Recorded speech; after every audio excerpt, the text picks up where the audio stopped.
Nick and Amy Dunn seemed to have it all. They were the kind of couple that others envied, always appearing perfectly in sync and deeply in love. They were the embodiment of a golden couple, radiating charm and effortless success. Their friends often remarked on how they seemed to complete each other. Nick, a former writer, exuded charisma. His easygoing nature and quick wit made him the life of any gathering. Amy, beautiful and intelligent, was the inspiration behind her parents' popular children's book series, Amazing Amy. She was often seen as the perfect muse, embodying grace and intellect. Together they painted a picture of marital bliss, their life a tapestry woven with love, laughter, and shared dreams. They were the couple everyone aspired to be. Their move from New York City to Nick's sleepy Missouri hometown did little to dull their shine. They adapted quickly, making new friends and settling into their new life, or so it seemed. Behind closed doors, a different story was unfolding, one that was far from the idyllic image they projected. Behind closed doors, a different story was unfolding. The pressures of their new life began to weigh heavily on them. The economic downturn had taken its toll, leaving them financially vulnerable. Their once comfortable lifestyle was now under threat. Nick, restless and increasingly distant, grappled with the pressures of unemployment and his wife's higher social standing. He felt the weight of expectations and his own inadequacies. The cracks in their seemingly perfect facade were beginning to show. Their once unbreakable bond was now strained, revealing the fragility of their relationship. On a sweltering July morning, Amy Dunn vanished without a trace, leaving behind a community in shock and disbelief.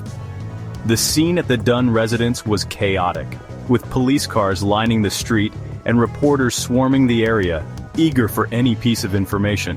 The back door hung open, a silent witness to the mystery that had unfolded. A single broken glass shimmered on the floor like a fallen star, hinting at a sudden and violent disruption. Signs of a struggle pointed towards a possible abduction, with overturned furniture and broken objects scattered around. Nick, returning home from an errand, became the immediate person of interest. His arrival was met with a sea of flashing lights and questioning eyes. His demeanor, a mixture of confusion and detachment, struck an off-key note with the police and the growing media frenzy. Every gesture, every word was analyzed. As hours turned into days, the mystery deepened. The police combed through the house and the neighborhood, but answers remained elusive. Amy's disappearance became a national sensation, her face plastered across newspapers and television screens, turning her into a household name. Her story captivated the nation, with every new detail making headlines and sparking endless speculation. The pressure mounted on Nick, his every move scrutinized, every word dissected for clues. The media followed him relentlessly. His life became a public spectacle, with journalists and cameras documenting his every step, searching for any sign of guilt or innocence. He was no longer a grieving husband, but a suspect in his wife's presumed murder, his world turned upside down by the relentless scrutiny. The narrative unfolds through two distinct voices, Nick's present-day perspective and Amy's past diary entries. Nick recounts the events leading up to Amy's disappearance, his voice laced with a growing sense of unease and confusion. His narrative paints a picture of a marriage strained by financial worries and unspoken resentments. Amy's diary entries, on the other hand, offer a glimpse into the past.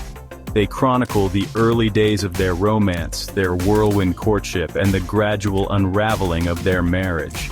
Through her entries, Amy portrays herself as a loving wife, deeply affected by their relocation and Nick's growing emotional distance. But how reliable is Amy's narrative? Is she truly the victim she claims to be? As the investigation progresses, Nick's carefully constructed facade begins to crumble. His initial charm wears thin, revealing a web of secrets and questionable choices. His alibi for the morning of Amy's disappearance proves shaky, casting further suspicion on him. Adding fuel to the fire is the revelation of Nick's affair with a younger woman. The media seizes upon this revelation, painting Nick as a callous, unfaithful husband capable of murder. He becomes the villain in the public eye, his every flaw magnified, his every word twisted. But is Nick truly capable of harming Amy? Or is he a pawn in a much larger, more sinister game? Amy's diary entries, initially presented as the heartfelt confessions of a devoted wife, begin to take on a different tone. Her accounts of Nick's behavior, while seemingly innocent, hint at a subtle manipulation. She portrays herself as the victim, highlighting Nick's flaws and downplaying her own role in their marital discord. Her entries are crafted to elicit sympathy, painting a picture of a woman living in fear of her increasingly volatile husband. As the lines between truth and fabrication blur, the reader is left questioning the veracity of Amy's account. Is she a master manipulator, carefully constructing a narrative to frame her husband, or is she genuinely a victim of Nick's alleged abuse? The media frenzy surrounding Amy's disappearance reaches fever pitch. Nick becomes the subject of intense scrutiny, his every move dissected and analyzed by a public hungry for answers. Television pundits dissect his body language, talk show hosts speculate about his guilt, and social media explodes with accusations and condemnations. The court of public opinion has reached its verdict. Nick Dunn is guilty. He becomes a pariah, ostracized by his community, abandoned by his friends, and vilified by strangers. Lost in the maelstrom of accusations and innuendo, Nick struggles to clear his name, his voice drowned out by the deafening roar of public condemnation.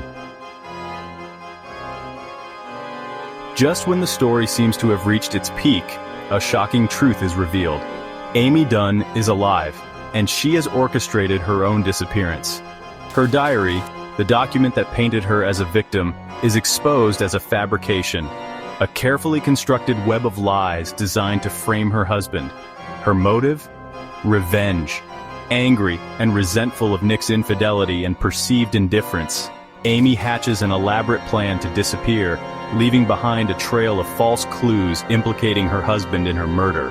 Her actions are calculated, cold, and ruthless, revealing a chillingly manipulative side to her personality. We learn that Amy has been living under an assumed identity, meticulously planning her revenge. She has dyed her hair, gained weight, and crafted a new persona, effectively erasing her former life. But her carefully constructed world begins to unravel when she is robbed, leaving her stranded and desperate. Seeking refuge, she manipulates an ex-boyfriend, Desi Collings, into taking her in. She plays the role of the terrified wife, convincing him that she is in danger from her abusive husband. Desi, blinded by his lingering feelings for Amy, becomes her unwitting pawn, drawn into her web of deceit. Realizing the depth of Amy's deception, Nick fights back, using the same weapon that condemned him, the media. He hires a renowned defense attorney and embarks on a carefully orchestrated media campaign to clear his name and expose Amy's true nature. He publicly confesses to his shortcomings as a husband, acknowledging his infidelity and expressing remorse for his mistakes. He appeals to Amy's ego, publicly declaring his love and admiration for her, hoping to lure her out of hiding. His gamble pays off. Amy, drawn to the spotlight and unable to resist the allure of her own narrative, decides to return. Amy returns home, battered and bruised, claiming to have been kidnapped and held captive by Desi. Her performance is convincing, her tears and pronouncements of fear tugging at the heartstrings of a public eager to believe in her innocence. She spins a tale of abuse and captivity, framing Desi as her captor and tormentor. Desi, unable to defend himself against Amy's fabricated accusations, is shot and killed by the police. Amy once again has manipulated the situation to her advantage, eliminating a loose end and solidifying her position as the victim. Nick, despite knowing the truth, is powerless to stop her. He is trapped. The novel concludes with a chilling realization. Amy has won. Her victory is not just over Nick, but over everyone who doubted her. She has successfully manipulated everyone, the police, the media, and even Nick, into believing her fabricated story. Her cunning and deceit have left a trail of confusion and chaos. She is pregnant with Nick's child, conceived through artificial insemination, a final act of control in their twisted relationship. This pregnancy is her ultimate weapon, ensuring Nick's entrapment. Nick, despite knowing the depths of Amy's depravity, chooses to stay. He is haunted by the realization that leaving could mean losing everything, including his child. He is bound to her, not by love, but by fear and a perverse sense of obligation. The fear of public disgrace and the obligation to his unborn child keep him tethered to this toxic relationship. Their story ends not with a bang, but with a whimper, a chilling reminder that sometimes the most terrifying monsters are the ones we love. The quiet suburban life they lead is a facade, hiding the darkness within. They remain trapped in a gilded cage of their own making, forever bound by their toxic, codependent love. Their lives, though seemingly perfect from the outside, are a testament to the destructive power of manipulation and deceit.